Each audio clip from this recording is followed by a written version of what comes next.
Bitcoin, I'm sure everybody's heard about it some way or another. Mostly what folks hear now is either the value or the volatility, the change in value of Bitcoin. If you compare the total market cap, so all the Bitcoin out there times its current market value, it right now comes in about $450 billion. So compared to the largest corporations by market cap in the world, it's right up there with some of the largest corporations. Its value has actually decreased a lot in the last 6 months. Back in November, this market cap was over $800 billion. So an enormous amount of investment going into it. And there's a big question about, well, what are you getting for that investment? Warren Buffett, who the chair of Berkshire Hathaway, who's now slightly above Bitcoin on this list, said, when you buy Bitcoin, you're buying nothing. You're hoping that somebody else is going to pay more for it later, and really drew comparisons to the tulip mania in Holland in the 17th century. There's not really anything intrinsically value about it. There are some uses, and we'll talk about that. But it's a huge speculative bubble. Warren Buffett's number 2, a guy named Charlie Munger, he was a bit more blatant, saying this is rat poison. So he does not have a high opinion of it. So there's a question though about, is it real? Is it money? Is it, what is it? And well, I'll leave it to the economists to say, how you define money and what money is, whether it's the Ray stones of Palau or, this or anything else. But the general characteristics are, for money, you have to be able to trade it. It has to be reasonably portable. Has to have some scarcity to it. So, and this generally fits most of those criteria. Now, at least here in the U.S., the Internal Revenue Service considers it property, not currency. I am not sure the status of it by Canadian taxing agencies. The U.S. Securities and Exchange Commission is struggling on how to regulate it, and I suspect this is happening all around the world. So challenges in how you define it, but it does pretty much act as money, or it can at least act as money. Now, why we have this at all, why it's even an issue. Bitcoin was started when a person who we do not know who it was, but a person that went by the name of Satoshi Nakamoto wrote a paper back in 2008 and described how this system would work. It can be interesting to go online. There's tons of resources on people trying to track down who Satoshi Nakamoto actually is, and lots of people claiming they figured it out. But that person has never come forward. But the paper was actually fairly popular. And what he was trying to address in this paper, he says, internet commerce, it relies on us trusting other people. And basically, trust costs money, and trust makes transactions difficult. So if we go and buy, from any online store, if we buy something with our credit card, it's the credit card company that deals with the trust. If that transaction didn't work out, or if there was fraud, they credit it back or charge it back, and they have all this infrastructure to limit the amount of fraud that's happening there.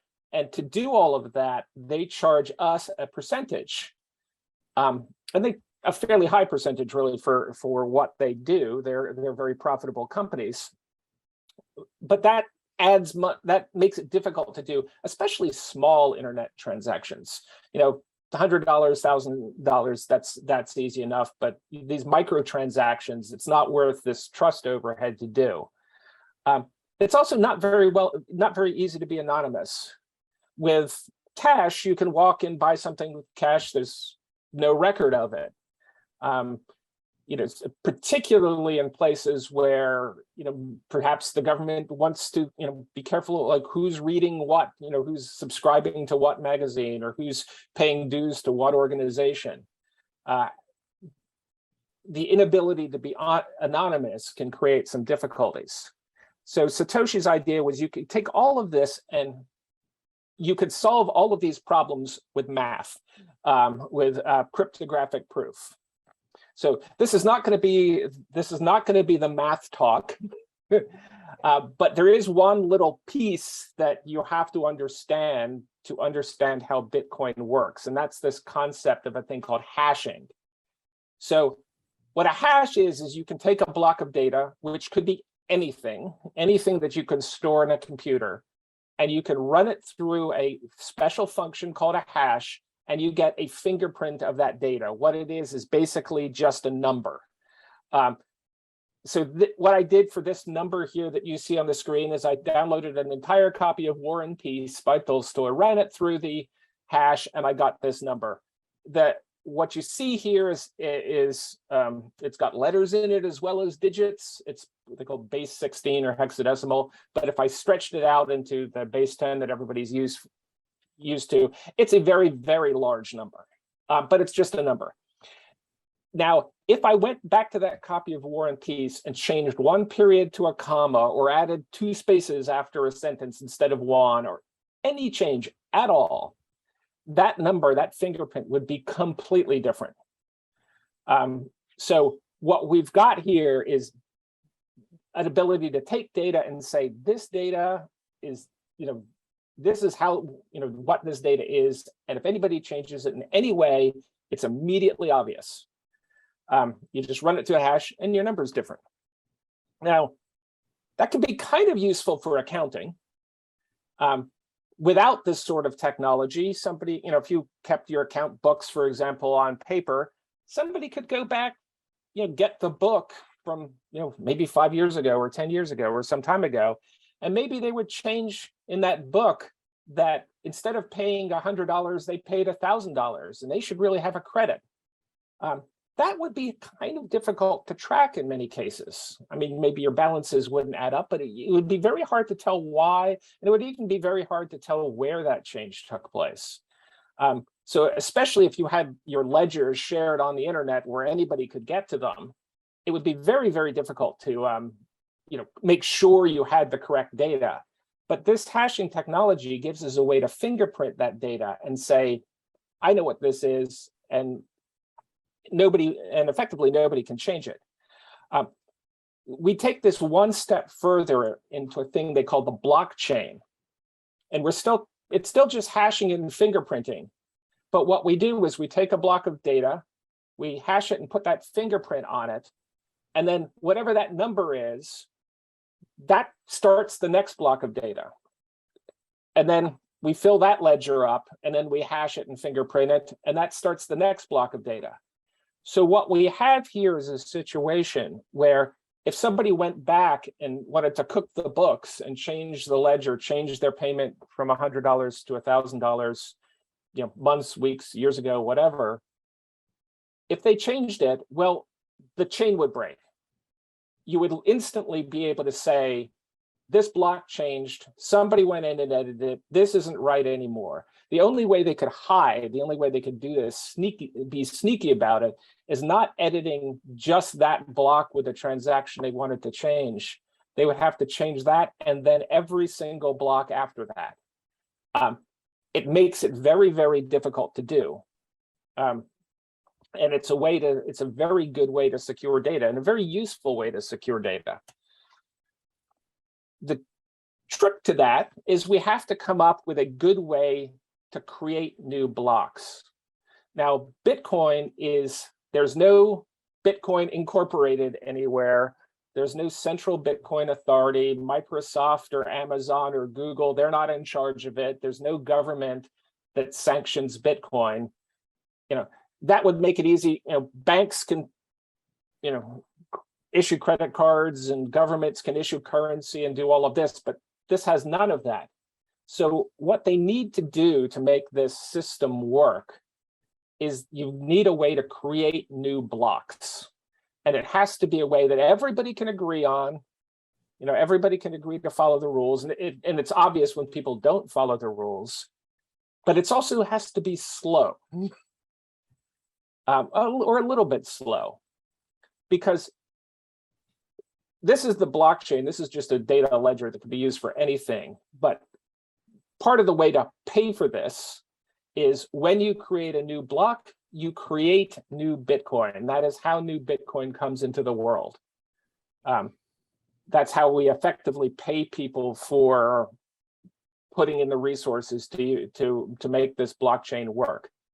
And if it wasn't slow, if there wasn't some way to limit the rate, we would have all the Bitcoin possible in a very, very short amount of time.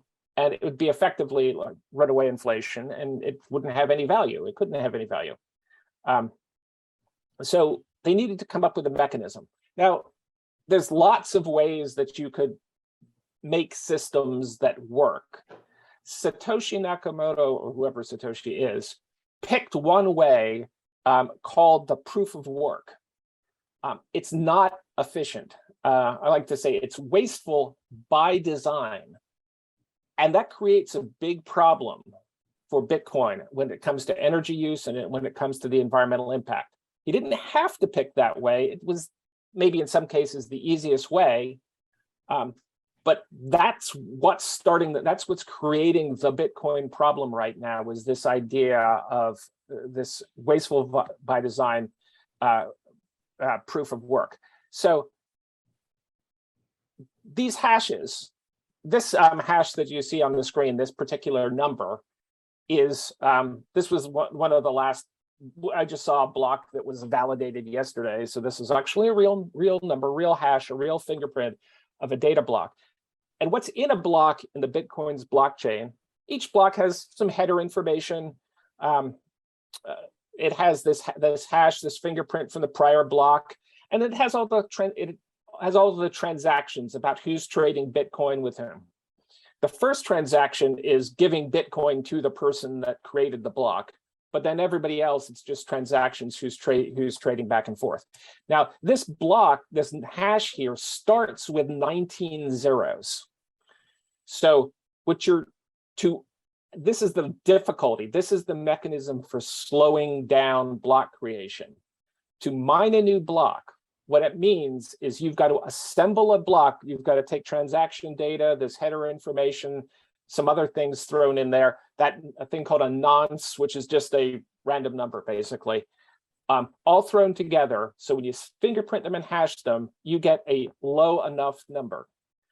In this case, low enough is starting with 19 zeros. It is highly unlikely that you will randomly put a block together and pick a number that low and come up with a hash that low.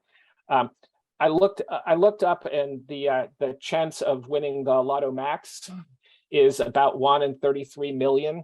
So not a really great odds, but that's your probability of winning that. The probability of putting one of these Bitcoin mining blocks together and mining and getting the number that low is much, much lower, as in 1 in hundreds of millions of trillions. So it is incredibly unlikely that you will just make a block. So what miners do, is they try lots and lots of blocks really, really fast. Now, back in the original days of Bitcoin, the first couple of years anyway, it wasn't this difficult. This difficulty, the more people try to mine, the harder it gets. It's the way the rules are set up. Back in the early days, on a desktop computer, you could probably mine a block. You could set it to run overnight, and it might come back and it might be successful. That doesn't work anymore. What we've got are miners buying special purpose hardware. They're called ASICs, application specific integrated circuits, that they're basically supercomputers for hashing these blocks. This one that you see on the screen is a reasonably modern one, not the very top of the line, but this one was released over the summer, really. It's only a few months old, but representative of what a lot of miners would be wanting to use. These fingerprints, these hashes, this machine alone, this box, and it's about the size of a toaster, it weighs about 10 kilos. This machine alone can do 126 trillion of those hashes every second. So it does these enormously fast. To do that, it uses an incredible amount of energy. This, again, a 10 kilo box about the size of a toaster uses about 3 times the amount of electricity that the average household uses. In the process, it creates a good bit of pollution. And they don't last that long. The technology keeps advancing to the point where after, well, within 2 years, they're probably going to be retired and replaced with something else because they're not profitable. And miners use a lot of these. We have a project in our state here that is using coal-fired power and a system that's using 57,000 of them. So an enormous amount. If you look at the whole network together of Bitcoin mining, right now, and this varies, right now it's actually, because the prices dropped, it's a little bit lower than its peak. It's down to about 11 gigawatts of power demand. 11 gigawatts of power demand is like bigger than any Canadian province's power capacity. I would say most 2 provinces. It's the state of New York, it's Malaysia, it's Norway. So an enormous amount of power consumption that you're talking here. You know, I guess it's basically Quebec and like Manitoba together, all of the power generation. That's about what Bitcoin takes.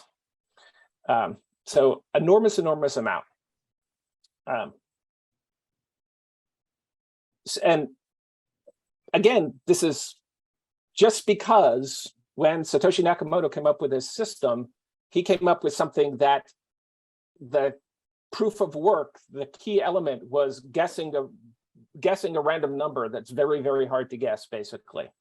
It doesn't have to be this way. We can have Bitcoin, we can have cryptocurrency without this, we can have blockchain technology without this, but it was designed to create this incredible energy demand. Now, the question is, so why are they doing it? They're doing it because they think they can make money doing it. Right now, every time you mine a block, every time you're successful, you get 6.25 Bitcoin. So about $174,000 to mine one. You get about that. Well, this was the last block that was mined when I checked yesterday. Back in November, that number was closer to $300,000 because of the value. The value is much higher, but you can get an enormous amount of money if you are the one that mines the Bitcoin. Whether or not it's profitable, it's going to depend on how cheaply you can get electricity, how cheaply you can obtain the hardware, and then what you think the value of these coins are going to be. They're, again, highly volatile. They're 24,000 US dollars now. They were 60,000 in November. They bounce around a lot. But so companies are balancing all of this. But one of the things they have in common is this race. The more hashes, the more of these ASICs they have, the faster they have, the more they can run, the higher the chance is that they will be the one to mine these blocks. And the system is designed that a block is mined about once every 10 minutes. So they're throwing throwing an enormous amount of resources. They were just really they're throwing an enormous amount of resources at these, trying to create these hashes as fast as possible. They also are concerned because, well, these ASICs, that one that we saw cost about $6,000 per box, and they might be running 50,000, 80,000 of these boxes. There's an enormous upfront investment that they can only recover in a very short time. And the market's volatile. If the market's high, they want to mine and be successful then and not wait till later. They can't afford that. So all of these factors drive them to fuel sources, power sources that have very high capacity factors that can run pretty much full out all the time. And largely that drives them to fossil fuels. So what we are seeing is, well, in my state of Pennsylvania, we have these waste coal plants where they're burning coal to generate it. There's places where coal-fired power plants that would normally retire, are no longer serving power to the grid, but are now being used for Bitcoin mining. We have fracked gas power plants that are being used for these mining operations. We've had now fracked well sites where people come up to the well site with trailers that have portable generators, plug these portable generators into the gas well, generate electricity on site, and have other trailers with the Bitcoin miners and run these operations. And they're portable, they're on wheels. They can like move them from site to site if they want, and move these mining operations directly from the wellhead without any other infrastructure there. There's also talk about doing things like, well, gas that would have been flared, they can capture and then use that gas to mine, but lots and lots of fossil fuels. Now, if you look at costs of generation, and this is from a study called the Lazard Levelized Cost of Energy study that comes out every year, fossil fuels tend not to be the cheapest. In many cases now, wind and solar is the cheapest power source. In some cases, building new wind and solar is cheaper than running existing fossil fuel plants. But so what the companies are doing now is they're gravitating certainly to fossil fuel because wind and solar doesn't work for them. It's variable. They need to run 24/7 as much as they can. So they tend to gravitate to these fully depreciated plants, whether it's old coal plants, old gas plants, and stretch their life as much as they can with a generation. There are some zero carbon generations. In Pennsylvania, we have one and soon to be two nuclear generating stations that are providing power to Bitcoin miners. But what that's doing is, well, that's zero carbon, great. It doesn't have quite the environmental impact that you get from some of these other plants. You don't have the air toxics and heavy metals and carcinogens and acid gases and all of these other pollutants. But what you're doing is taking clean energy that was going to the grid and you're diverting it to mining Bitcoin, to this wasteful process. And then for the grid, we have to then backfill it, and we're often then backfilling that by these polluting sources. So even when they use nuclear, even when they use hydro, we're still ending up with a net increase in pollution because of this mining. And where it's possible for these facilities to use wind and solar, the miners, again, tend not to, because they just can't afford to shut down at night or change their operation depending on the wind. They need to be running these things 24/7. They also come up with ways to increase profitability, and that's one, and limit their risk, which is one of the things that we're seeing a lot of now. And one of these is we've got a number of them. Government subsidies. We have facilities that have come into communities and told the community that they are building a data center. And they didn't tell the community it was Bitcoin mining. They just said it was a data center. And the community or the government, the state government, has given them tax breaks and incentives to install data centers. And certainly everybody wants broadband internet, and a lot of places are struggling with that, but that's not what they're bringing, but they are getting the incentives for it anyway. And these subsidies can happen, though, in a lot of other ways. There's this direct spending. They can get grants from the government. Foregone revenue, like these tax incentives, these tax breaks, induced transfers, where they essentially can mandate certain operations that will benefit these companies. And also transfer of risk is a big one. When you have polluting fossil fuel sources and you're either not fully regulating them, or you're allowing facilities to pollute, the public is experiencing the risk and the damage for that. So you're actually transferring the risk or the medical, the health impacts or the harm directly to the public, and rather than putting it on the polluter. So all of these happen to all of these sorts of subsidies we've seen happen in the Bitcoin realm. Companies also look to attract investors.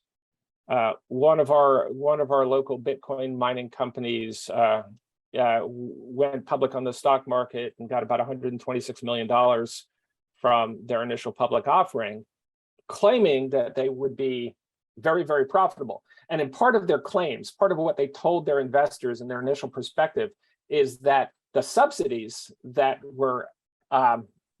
we have in place, the whole package of subsidies together, would mean that taxpayers and ratepayers are paying 60% of their energy costs. And that was really what drove, again, this attracting the investment. Another big issue there is consumer protection. A lot of people are either investing in these Bitcoin companies or investing in Bitcoin itself and really not realizing how volatile this is and how potentially dangerous this is. I mean, there have been certainly some very high profile Bitcoin exchanges or cryptocurrency exchanges that have either gone bankrupt or disappeared. And everybody that invested lost their money. There's no central authority that's going to refund it or find it. It's gone. So very dangerous for consumers and also potentially dangerous for investors when they don't realize that, especially the energy demands that this whole system is relying on. So issues with that, we talked a little bit about the pollution. These fossil fuels, carbon pollution exacerbating climate change is certainly a factor. Coal-fired power plants particularly are putting in heavy metals, air toxic acid gases, ozone, smog-causing pollution. So a whole lot of pollution with some very serious potential health impacts. These systems, because of their energy demand, they can sometimes force changes in energy infrastructure, either where energy is going into the grid or whether it's power lines or other capacity that's needed. And those are often funded eventually by ratepayers. Those show up in the electric bills. For communities where they're located, there's big issues with noise. When you put 50,000 of these boxes with screaming cooling fans all together in these racks, they are incredibly noisy. They make a super high-pitched whine. And we've seen lots of community complaints when these facilities are going in. They're told that they're going to get a data center. They think they're getting broadband internet or something like that. And they get this nonstop noise 24/7. Yeah, certainly there's economic impacts, particularly when the companies fail. But they're just the investment and all the other subsidies create economic impacts and risk to the consumers. So lots of issues that this is causing. Now, there are things that can be done. So the policy priorities that we're particularly interested in is first moving away from this proof of work system. If there's people that love cryptocurrency and they love blockchain technology and they think it can do all sorts of amazing things, and that may be true, but it does not need to waste energy. We're now seeing this number 2 cryptocurrency, I think called Ethereum, going through the process of switching from proof of work, this wasteful system, to a different style of system called proof of stake that doesn't take nearly as much energy. So we can get everything that we want out of this system without wasting energy. In general, government should stop subsidizing pollution. You get what you pay for, and we have, we did just a report in our state where we found just billions of dollars in fossil fuel subsidies that are just ingrained, whether it's in tax codes or lots of places. Move away from subsidizing this pollution, educating investors.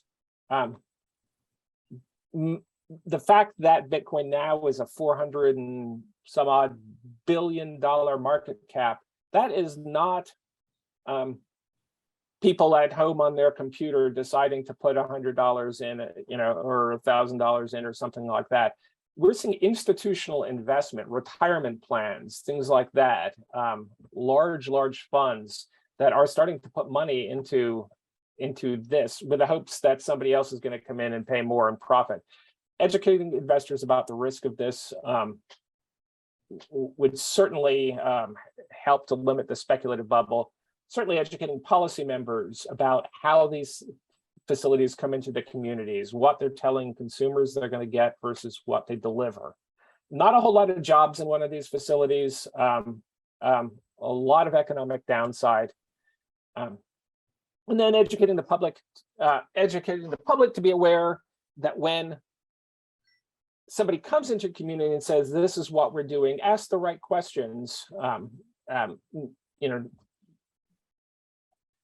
and certainly, see that to the extent there are permits, that those permits are enforced. And the story I'd mentioned about people coming in with generators on wheels, plugging directly into gas wells, they did that without any permits. They should have got permits for that, but they didn't, and they didn't tell anyone. And it wasn't until sometime later that inspectors happened to come to a site and say, what are all these trailers doing? And why isn't this listed in your permit? But then they disappeared. And maybe they show up at another site and there's no way to tell because they're mobile or on wheels. But working with environmental regulators to make sure that these things are tracked and their permits are enforced. So I will stop there and see if there's any questions.